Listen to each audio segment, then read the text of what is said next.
could stay awake just to hear you breathing.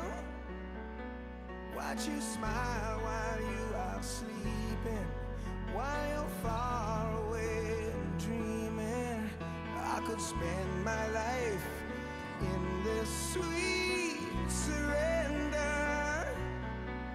I could stay lost in this moment forever.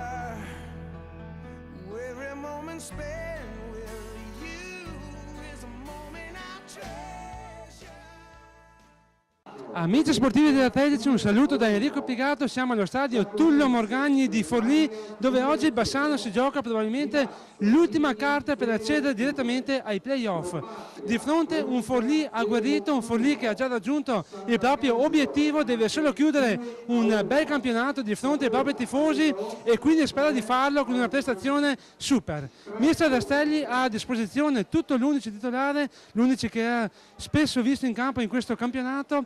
In porta Cano, Toninelli, Shadi Gauger, Bertoli e Zanella, la di linea difensiva. A centrocampo con Correa, Proietti e Davide Cartelli. Il tridente è formato da Berrettoni, Longobardi e Ferretti. Un Bassano dunque che deve per forza vincere. Un occhio comunque va anche sugli altri campi, infatti non è esclusa, seppur difficile, la promozione diretta, quindi a questo punto vale la pena sperare. L'importante è oggi vincere, far vedere che il Bassano c'è ed eventualmente prepararsi al discorso playoff. Al seguito della squadra oggi c'è anche un folto gruppo di fedelissimi che non è voluto mancare a questa importantissima partita. Il Bassano è propositivo fin dai primissimi minuti della partita, con un paio di occasioni ben azzeccate da parte di Proietti. Al sesto minuto la punizione di Lucas Correa si spegne di poco sopra la traversa.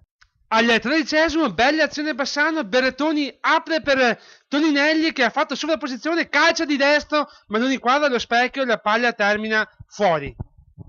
15esimo, ancora dalla destra, ancora Berrettoni mette in mezzo una bella palla che arriva sui piedi di Proietti, calcia bene ma la palla esce a lato. Davvero un buon inizio per Mattia Proietti. 17esimo, ancora Berrettoni mette in mezzo una bella punizione che Matteo Bertoli, saltando altissimo, non riesce a raggiungere palla fuori. Un minuto più tardi ci prova anche Lucas Correa da calcio d'angolo, ma il suo colpo di testa termina a lato. Altra percussione di Emanuele Berrettoni che spazia da destra a sinistra, mette in mezzo un bel pallone, ma Longobardi viene anticipato di un soffio. Altra palla in mezzo, Lucas Correa da calcio d'angolo, ma il portiere Casadei anticipa tutti mettendo nuovamente in corner. 39esimo, ancora Berrettoni si accentra dalla sinistra, calcia bene di destra ma la palla esce a lato. Azione a fotocopia, un minuto più tardi, ancora il numero 10 giallo-rosso calcia ma la palla viene deviata in calcio d'angolo. Occasionissima Bassano, Daniele Ferretti a tu per tu con Casadei non riesce a dissaccare. Al 44esimo arriva anche il primo tiro del Forlì, Sabato calcia bene ma Cano blocca sicuro. L'ultima azione del primo tempo vede ancora il Bassano avanti, una bella percussione sulla sinistra, vede però il cross spegnersi malamente in mezzo dove non c'è nessuno. Brutta tegola per il Bassano che vede Andrea Cano rimanere negli spogliatoi per infortunio, al suo posto David. Il Bassano parte a testa bassa e al primo minuto Mattia Proietti ha l'occasione buona ma la palla viene deviata in calcio d'angolo. Ancora i giallorossi avanti, Cristian Longobardi sulla sinistra cerca di sfondare ma alla fine il suo cross viene parato facilmente dal portiere Casadei. Il Bassano sta letteralmente dominando questa partita. Al 10° l'occasione buona è per Emanuele Berrettoni che sulla sinistra si invola, salta il suo avversario Sozzi, calcia di sinistro ma la palla termina fuori. Al 16° il Bassano trova il gol, Longobardi calcia, Casadei respinge, la palla rimane là, Cartelli si fionda e insacca portando in vantaggio il Bassano meritatamente. Rischia ancora il Forlì un minuto più tardi quando Ferretti calcia bene di sinistro ma la palla termina di poco altro sopra la traversa. Al 33° arriva anche il raddoppio. Emanuele Berrettoni comincia una bella azione che poi termina con il tiro in porta di Longobardi che in scivolata insacca siglando il suo 8° centro stagionale. Cristian Longobardi porta il Bassano sul 2-0. Il Forlì riapre la partita a pochi minuti dalla fine quando l'arbitro, il signor Lanza di Nichelino, concede un rigore molto generoso per atterramento in area.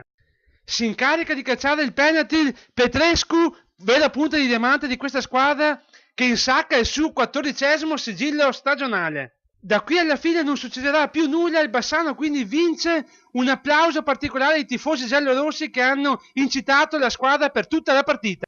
Riesce dunque il Bassano a superare un Forlì molto attento in campo, ben disposto, un Forlì che si è dimostrato quello che poi è stato per tutto il campionato, cioè squadra tosta e tecnicamente molto valida. Il Bassano dunque esce dallo stadio di Forlì con 3 punti preziosissimi, 3 punti che valgono la posizione sicura dei playoff. Ricordiamo l'ultima partita si giocherà in casa contro il Milazzo, una partita sulla carta abbordabile per l'11 di Mister Rastelli. Un Bassano che ha avuto la sfortuna di non trovare i risultati favorevoli dagli altri campi, solo Renate ha perso, il Venezia all'ultimo è riuscito a superare un Fano molto avvincente, quindi tutto è rimandato all'ultima giornata per poi approdare ai playoff.